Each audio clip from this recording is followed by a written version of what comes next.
प्रेत कनक मुखयंतरवासा, आहुति सत्य होम की आशा। कुल उत्तम जग माही कहावे, फिर माध्यम करम कहावे। नमस्कार दोस्तों, मैं अविनाश दास रेशनल कबीर यूट्यूब चैनल में आप सबका हार्दिक स्वागत करता हूं। साथियों, यदि चैनल को सब्सक्राइब नहीं किए हैं तो सब्सक्राइब जरूर करें, शेयर करके अपने सभी साथियों तक सभी ग्रुपों में पहुंचाएं, बेल आइकन को प्रेस करें, ऑल नोटिफिकेशन ऑन रखें ताकि हर नया अपडेट आप तक पहुंच सके। लाइक और कमेंट जरूर करें दोस्तों। मैंने 2 चौपाइयाँ बोली हैं। ये सदगुरु कबीर कृत बीजक का चतुर्थ प्रकरण विप्रमतिसी की चौपाइयाँ हैं। बीजक में विप्रमतिसी एक प्रकरण है दोस्तों, उसी में ये चौपाइयाँ हैं। बहुत सारे हैं, 30 चौपाइयाँ हैं, उसी में से मैंने 2 लिया। इसमें कहा है, प्रेत कनक मुख अंतरवासा, आहुति सत्य होम की आशा। कुल उत्तम जग माही कहावै, फिर मध्यम कर्म करा। साथियों, ये कर्म कांड का विस्तार समय समय से बदलता रहा है। मौका परस्त होता है कर्म कांड।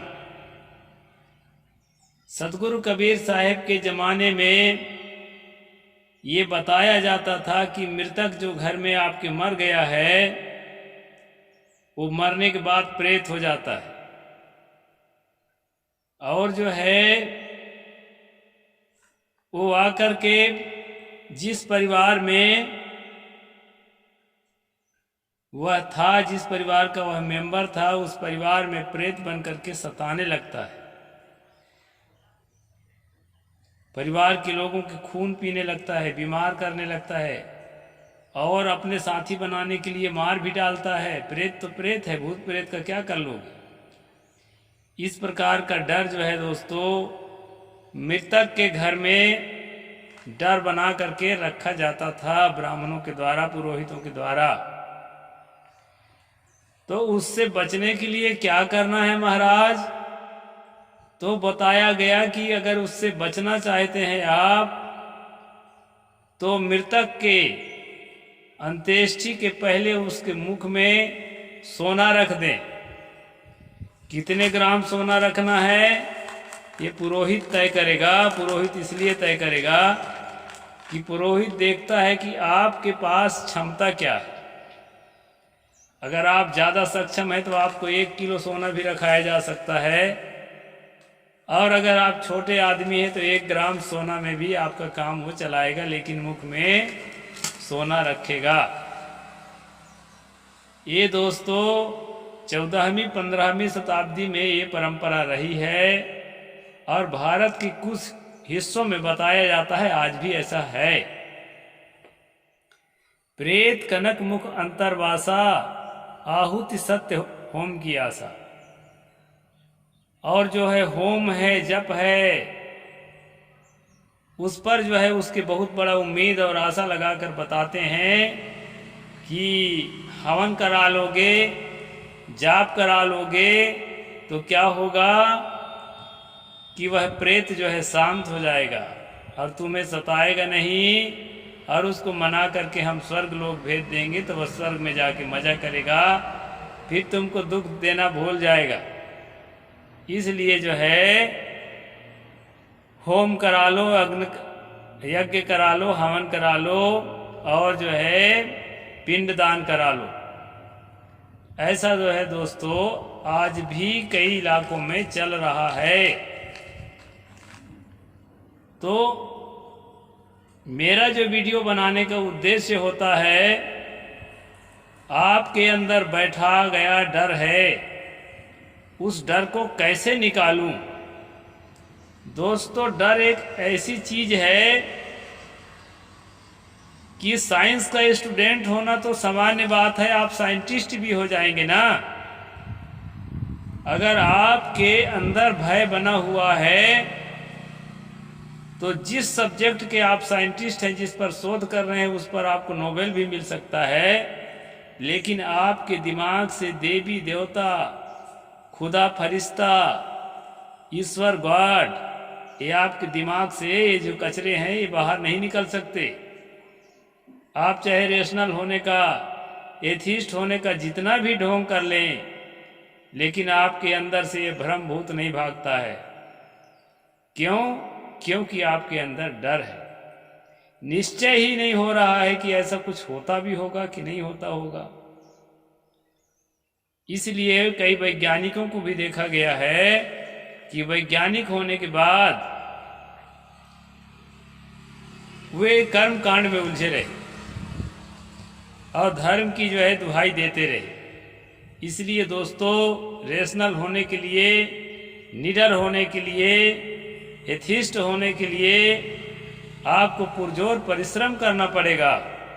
सदगुरु कबीर साहब आज से 600 वर्ष पहले इतने रेशनल हो चुके थे कि उन्होंने कहा, देखो कैसा भय दिखा रहे हैं ढोंगी लोग। उनके अंदर थोड़ा भी भय नहीं था कि कोई प्रेत होता होगा, कहीं उसके खिलाफ बोलूंगा तो मुझे न धर दबोचे, कोई ईश्वर देवता होता होगा, भगवान खुदा होता होगा, फरिश्ता होता होगा, जिंद होता होगा, उसके खिलाफ बोलूंगा तो मुझे ही न धर दबोचे। इस प्रकार का कोई भय आज से 600 वर्ष पूर्व सदगुरु कबीर साहब के अंदर नहीं बचा था। और आज के इस चरम सीमा के वैज्ञानिक युग में अगर आप इतना भयभीत हैं तो समझ लीजिए आपसे गए गुजरे, गए बीते भला कौन हो सकता है। सतगुरु ने कहा, प्रेत कनक मुख अंतरवासा, आहुति सत्य होम की आशा, कुल उत्तम जगमाही कहावे, फिर मध्यम कर्म करावे।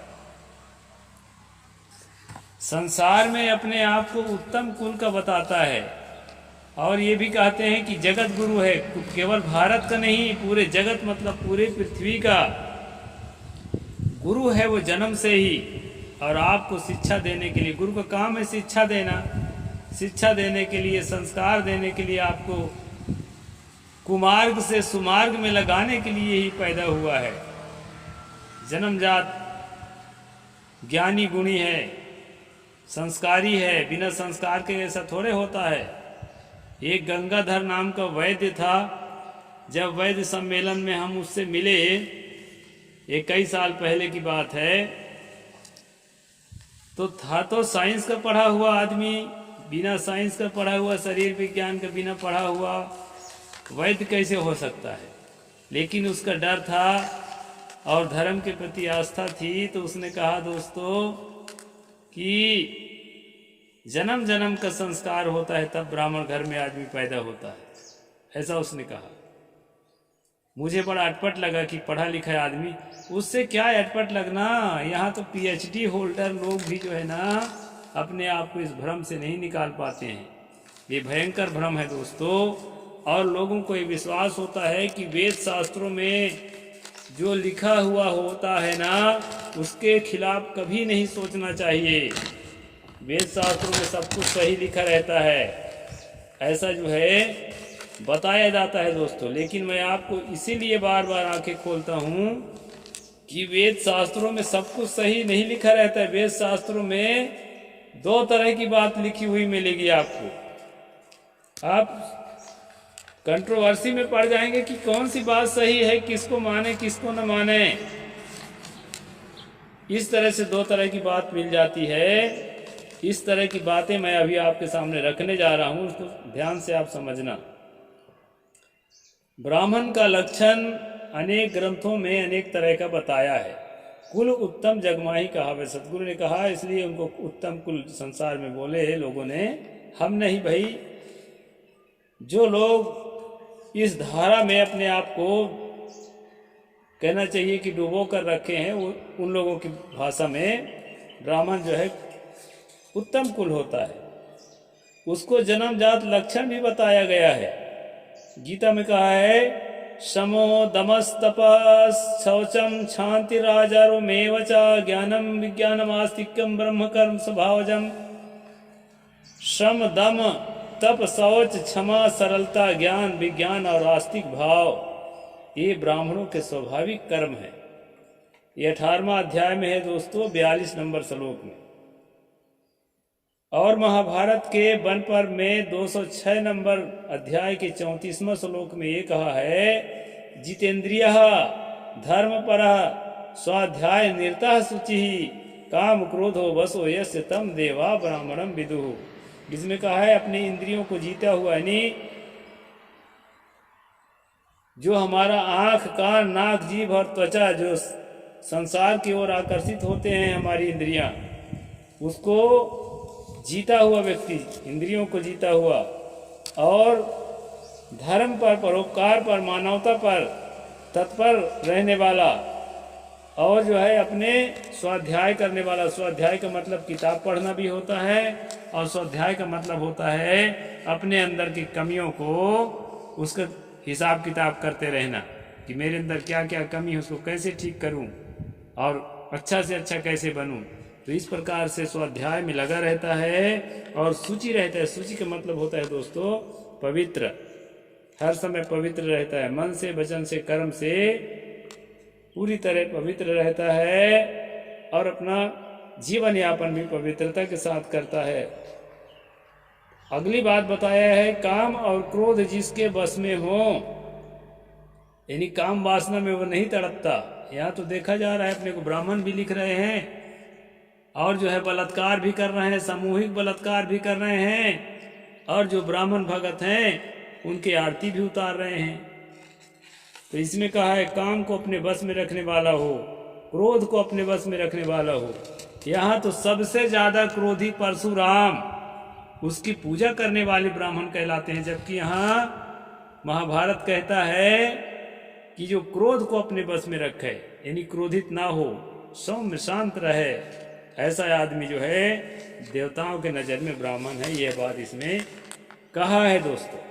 ये महाभारत के वन पर्व का 206 अध्याय का 34वां श्लोक है, आप मिलान कर लेंगे। और इतना ही नहीं दोस्तों, वज्र सूची उपनिषद में पांडु युधिष्ठिर को वैशंपायन ने कहा, क्षान्त्यादिर्भिगुणैर्युक्तस्त तक्त दंडो निरामिषः न हन्ति सर्वभूतानि प्रथमं ब्रह्म लक्षणम।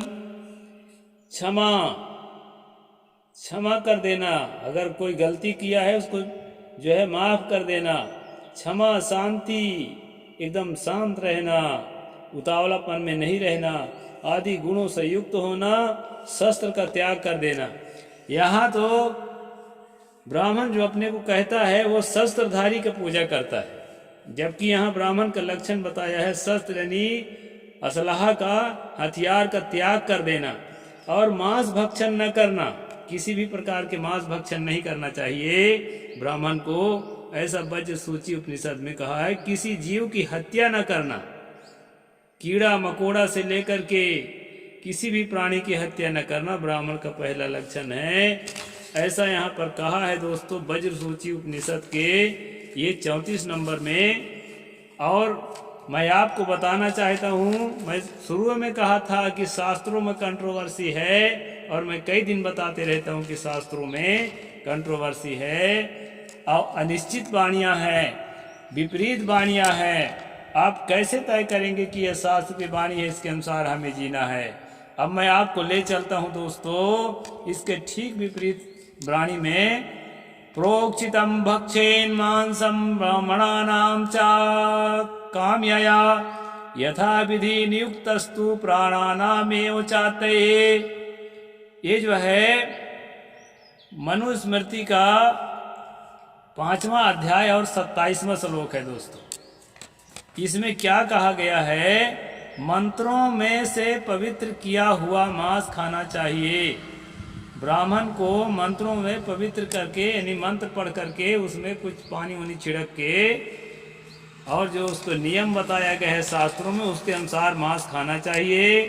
ब्राह्मण को जब मांस खाने की इच्छा हो तो वह नियम से मांस खा सकता है, खरीद के नहीं जहाँ तहाँ खा लेगा। अपना मंत्र पढ़ेगा और पानी छिड़केगा और उसको मंत्र से पवित्र करेगा, इसके बाद मांस उसको ब्राह्मण को खाना चाहिए। यहाँ पर ब्राह्मण को मांस नहीं खाना चाहिए, मनु की ऐसी आज्ञा नहीं है। और मनु की आज्ञा सर्वोपरि माना जाता है हिंदू धर्म में, इसलिए कि हिंदू धर्म का मानने वाला आदमी का जो पुरखा है, कहा जाता है कि मनु से ही सारा संसार के मनुष्य बने हैं, यानी सारे हिंदू बने हैं। पूरे संसार के लोग तो नहीं मानते कि हम मनु से बने हैं, लेकिन हिंदुओं का मानना है कि मनु ही हमारा प्रथम मनुष्य है और उसकी शिक्षा एक एक हमारे लिए हितकारी है। वो त्रिकालदर्शी था, ऐसा मानते हैं लोग।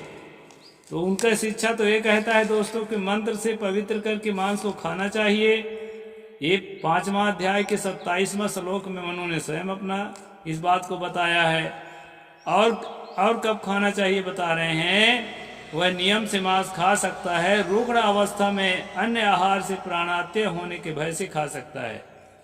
अगर रोगी है और डॉक्टर ने लिख दिया, ऐसी स्थिति में भी उसको मांस खाना चाहिए। उस समय मंत्र से पवित्र नहीं किया है तो भी चल जाएगा, ऐसा जो है यहाँ मनु कह रहे हैं। और आगे कहते हैं दोस्तों, नियुक्तस्तु यथा न्यायम सोमांसम नाति मानवः सप्रेत पशुताम यान्ति संभावने कवि एक बिन सत्यम। ये जो है आपको मनु स्मृति का 5वां अध्याय 35वां श्लोक है दोस्तों। इसमें उन्होंने कहा है कि नियुक्तस्तु यथा न्यायम, जो नियुक्त तरीके से यानी मंत्र से पवित्र किया हुआ मांस, उसको जो मनुष्य नहीं खाएगा, प्रसाद के रूप में जब दिया जाए यज्ञ हवन से, जो है उसको एक मधुपर्क के रूप में, यानी कि प्रसाद कहना चाहिए आज के भाषा में, मांस जो नियुक्त तरीका से, मांसम एकदम स्पष्ट लिखा है, उसको प्रसाद के रूप में दिया जाए और जो मनुष्य नहीं खाएगा तो 21 जन्म तक उसको पशु योनि में भटकना पड़ेगा। इसलिए पवित्र किया हुआ मांस को खाना बहुत ही ज्यादा जरूरी ब्राह्मण के लिए यहाँ मनु बताते हैं। अब मैं आपसे श्रोताओं से पूछता हूँ कि पहले जो ब्राह्मण का लक्षण महाभारत के और वज्र सूची उपनिषद के श्लोकों को लेकर मैं बताया कि उसमें मांस बिल्कुल नहीं खाने के लिए ब्राह्मण के लिए निर्देश दिया गया है, और यहाँ मांस नहीं खाने से 21 जन्म पशु का होना लिखा है। तो आप किसको, यदि आप शास्त्र के वचन मानने वाले हैं तो इनमें से, इन दोनों प्रकार की बातों में से किस प्रकार की बातों को स्वीकार करेंगे? इसलिए दोस्तों, शास्त्रों में लिखी हुई बातों को हमको स्वीकार करना है। ऐसी मूर्खता, ऐसा दिमाग का कचरा हमारे अंदर नहीं होना चाहिए। हम रेशनल बने, तर्कशील बने, वैज्ञानिक सोच वाले बने और सोच समझ करके तर्क की कसौटी पर जो बात सही निकले उसको अपने जीवन में अप्लाई करें। इसके लिए मैं वीडियो बनाता हूँ। तो साथियों, वहां पर जो मैं शुरू में बताया था कि आपको डर दिखाया जाता है, भयभीत किया जाता है कर्मकांड करने के लिए, और आपके धन का शोषण करने के लिए, आपका बौद्धिक शोषण करने के लिए जाल बिछाया जाता है, उस जाल से आपको मुक्त होना चाहिए। ये मत भूलिए कि ये बहुजन ही फंसा हुआ है अंधविश्वास में, ब्राह्मण नहीं फंसा है। ब्राह्मण भी अंधविश्वास में फंसा हुआ है और बुरी तरह से फंसा हुआ है। उसके लिए मैं अलग से वीडियो बनाऊंगा, पूरा जो है घटित घटनाओं के आधार पर, और आपको एकदम स्पष्ट करके बताऊंगा कि हर आदमी के लिए अंधविश्वास जहर है और हर आदमी के लिए जाति अहंकार जहर है। कोई जातिवाती नहीं होता है, मनुष्य केवल मनुष्य हैं और सब जो है अपने हैं, कोई पराये नहीं है। इसलिए सबकी उन्नति के लिए हमें कामना करना चाहिए। केवल कामना ही नहीं, यदि हमारी क्षमता चले तो हमको मदद भी करना चाहिए। स्वयं आगे आए, दूसरों को आगे लाएं, पूरे देश को आगे ले जाएं, पूरी दुनिया को आगे ले जाएं, और जो है विज्ञान के चरम सीमा पर हम सब पहुंच करके और जो है सत्य को जाने। साहिब बंदगी। जय जोहार, जय भीम, जय भारत।